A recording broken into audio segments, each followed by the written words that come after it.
Alô, você, amigo tricolor, estamos de volta. E o negócio é o seguinte: o Fluminense está classificado para as quartas de final da Copa do Mundo de Clubes da FIFA, meus amigos. Flamengo já vazou, Botafogo já vazou e nós continuamos a fazer história na terra do Tio Sam. É isso porque na tarde de ontem o Fluminense venceu a Internazionale por 2-0 numa partida fantástica, numa partida histórica do nosso tricolor. E é aquilo que eu sempre falo pra vocês, não canso de repetir, e pelo visto vou ter que falar mais uma vez. Nunca duvidem do Fluminense Futebol Clube. Sem mais delongas, vamos ao que interessa, vamos falar de tudo que rolou na partida entre Fluminense e Inter de Milão. Fica por aí porque hoje o papo vai ser bom demais. Andrei, solta a vinheta.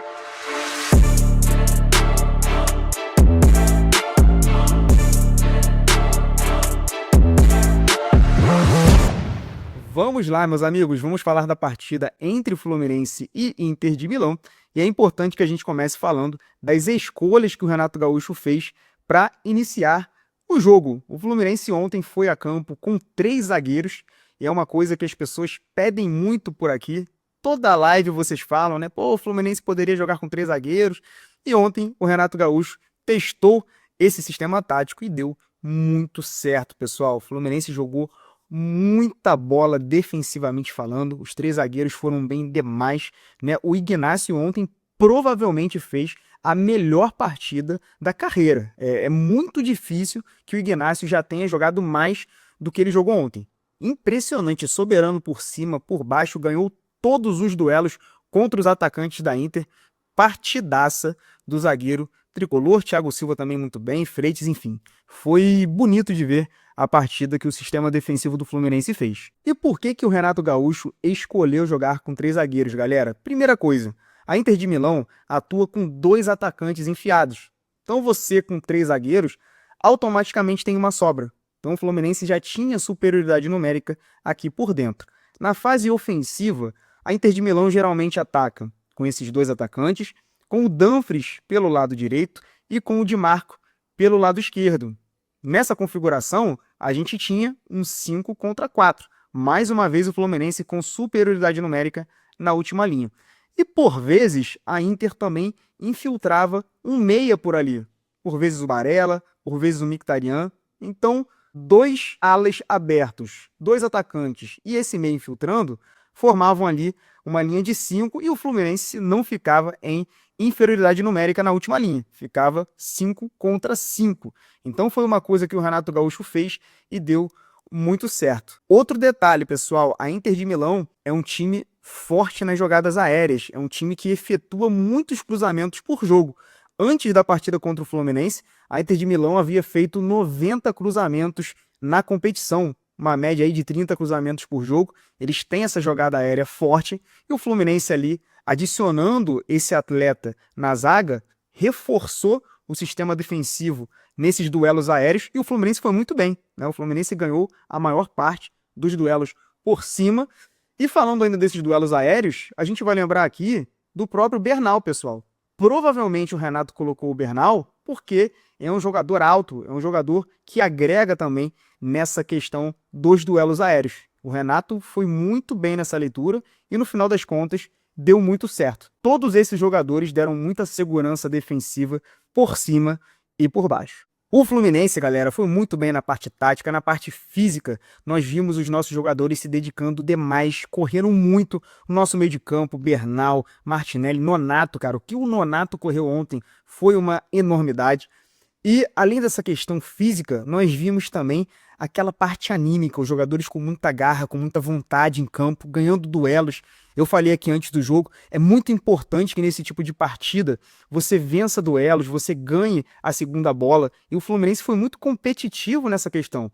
Tanto que logo aos 3 minutos, o gol do Fluminense sai de uma bola que o Martinelli ganha. Ele divide, ganha dividida, o Arias fica com a bola pelo lado direito, efetua o cruzamento, e aí Germancano entra em ação, e nós precisamos abrir um capítulo aqui à parte para falar do camisa 14 tricolor. Galera, confesso a vocês que antes do jogo eu não via com bons olhos a escalação do Germancano. Nós sabemos que é um ídolo histórico do Fluminense, um dos maiores atacantes da história do clube, mas o Germancano ele vem enfrentando um momento difícil desde 2024. Teve muitos problemas físicos. 2025 ele até começa bem a temporada, mas teve uma lesão e acabou de voltar. Olhando para a partida de hoje, o que a gente pensou? Pô, o Fluminense vai jogar mais atrás para sair em transição, para sair em contra-ataque. Então a gente precisa de alguém que tenha mais velocidade na frente. E o Germancano não tem muito essa característica. Mas, pessoal, o futebol é maravilhoso por causa disso. É impossível prever o que vai acontecer. É impossível você saber o que vai rolar em campo. Porque logo aos 3 minutos, o Germancano mostra por que ele é um dos maiores artilheiros da nossa história. A bola é cruzada, desvia no jogador da Inter, ele vem, cabeceia para baixo, a bola passa ali por baixo das pernas do goleiro da Inter e o Fluminense faz 1-0 num lance muito feliz do Germancano. E eu vou falar uma coisa para vocês, pessoal. O Germancano, nesse jogo, mostrou uma evolução muito grande na parte física. A gente viu o Germancano muitas vezes recompondo pelo lado esquerdo, tá? O Fluminense ele ficou variando ali num 5-2-3 e num 5-3-2. O Nonato pegando o primeiro volante da equipe da Inter de Milão e por muitas vezes o Germancano voltando pelo lado esquerdo. E ele deu uma boa sustentação, marcou pra caramba, foi bem na recomposição e foi mais útil que em outras partidas fora da área. Na fase ofensiva do Fluminense, ele conseguiu se movimentar bem, achou bons passes, participou de certas jogadas. Então o Cano ontem fez uma boa partida. Não foi somente o gol não, tá, pessoal? O Cano ontem participou muito bem do jogo e a gente espera que seja aí um ressurgimento mesmo do Cano com a camisa tricolor. A gente espera que daqui para frente ele consiga sequência, consiga evoluir fisicamente e seja aí o atacante que nós sabemos que ele pode ser. Como eu falei para vocês, o nosso meio de campo funcionou muito bem. Bernal, Martinelli e Nonato fecharam muito bem os espaços, pressionaram os jogadores da Inter, realmente marcaram pra caramba e foram muito importantes para a vitória do Fluminense. Assim como o John Arias, né, pessoal? É absurdo o que joga o nosso Pelé colombiano, é absurdo como é inteligente o nosso camisa 21. Ele tem um discernimento para entender a hora de acelerar, a hora de travar, ele vai para frente, utiliza o espaço às próprias costas, dá assistência, chuta gol. Praticamente todas as jogadas perigosas do Fluminense na partida saíram dos pés do John Arias, porque no primeiro tempo, além do gol que o Fluminense fez, nós tivemos ali uma grande chance com o Samuel Xavier após um chute do John Arias. O John Arias chuta de fora da área, o Samuel Xavier acaba pegando o rebote ali do goleiro da Inter e mandando para fora. Então é impressionante como joga o John Arias. É realmente um privilégio ter esse cara vestindo a camisa tricolor. E é muito difícil você pensar hoje em um Fluminense competitivo sem o John Arias.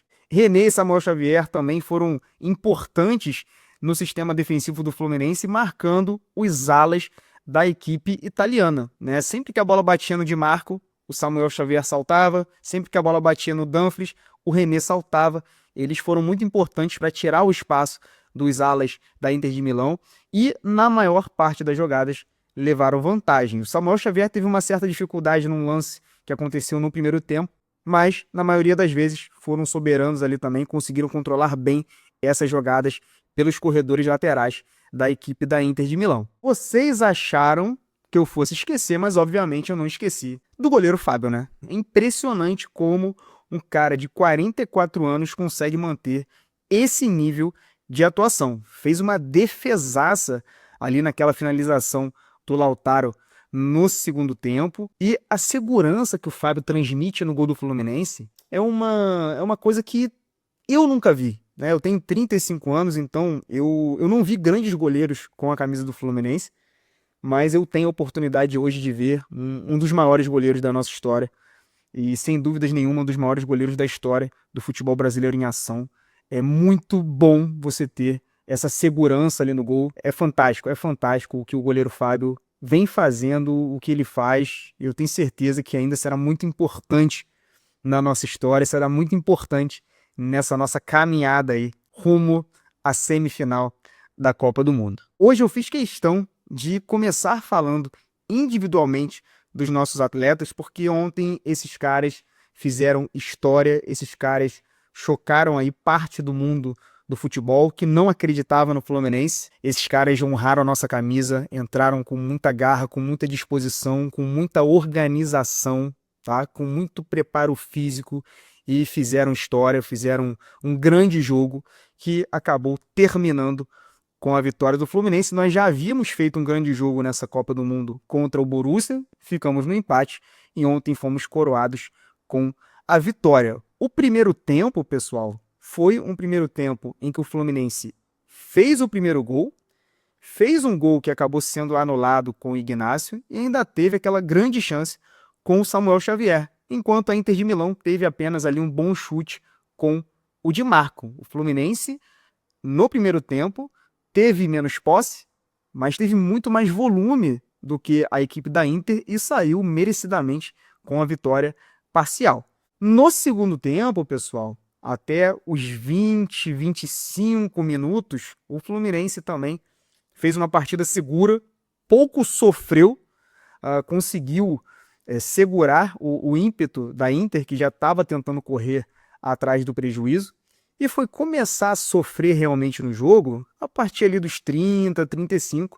O Fluminense cansou, o Renato Gaúcho teve que fazer modificações e os jogadores que entraram não conseguiram manter o nível de atuação que o Fluminense vinha tendo. Então o Fluminense começou a perder duelos no meio de campo, começou a perder a segunda bola e a Inter de Milão cresceu. Teve algumas oportunidades, é verdade.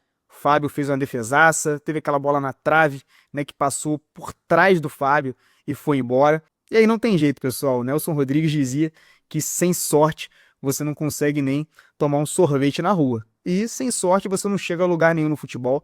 Você tem que ter um pouquinho de sorte por ali também. E o Fábio teve, né, que aquela bola poderia bater nas costas dele e entrar. Ela acabou passando por trás e foi embora.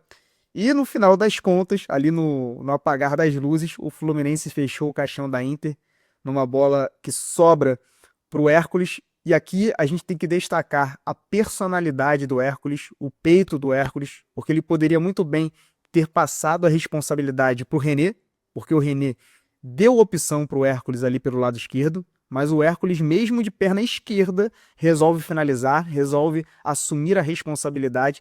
E esse jogo, pessoal, é um jogo que premia os corajosos, né? Os corajosos geralmente são premiados no futebol e o Hércules foi premiado ali com um belo gol. A bola entrou no cantinho, uma bela finalização e o Fluminense saiu vitorioso, 2-0, fez história. Nós não sabemos o que vai acontecer, mas o Fluminense já fez um papel muito digno nesse campeonato mundial. Hoje, ó, é dia de vestir essa camisa aqui na academia, no trabalho, no shopping, no restaurante, para onde você for, você tem que levar essa camisa aqui. A gente tem que mostrar como nós estamos orgulhosos do que o nosso time fez até aqui.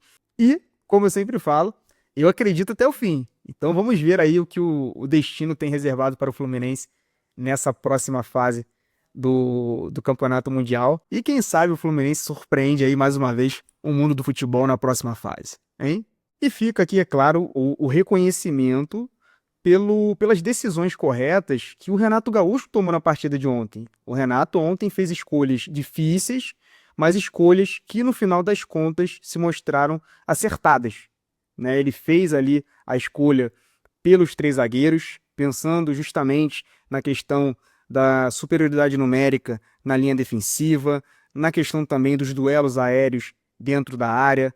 A escalação do Bernal foi muito nessa linha, né, para a gente ter um jogador ali alto, forte na frente da defesa, um cara competitivo nos duelos aéreos. Manteve Germancano, também deu resultado. E no final das contas, o Germancano fez ali o primeiro gol do Fluminense. Estava no lugar certo, na hora certa, finalizou com perfeição. Então, meus amigos, parabéns aqui ao treinador Renato Gaúcho. Que ele continue iluminado nessa competição e tome as decisões corretas para as quartas de final, porque com certeza teremos jogo duro pela frente. É isso, meus amigos. Vou ficando por aqui. Espero que vocês tenham gostado de mais essa análise. Não se esqueça de se inscrever no canal, de dar o like no vídeo. E, por favor, não se esqueça que correr qualquer um corre, jogar futebol é mais complicado. Tamo junto, saudações tricolores. Valeu!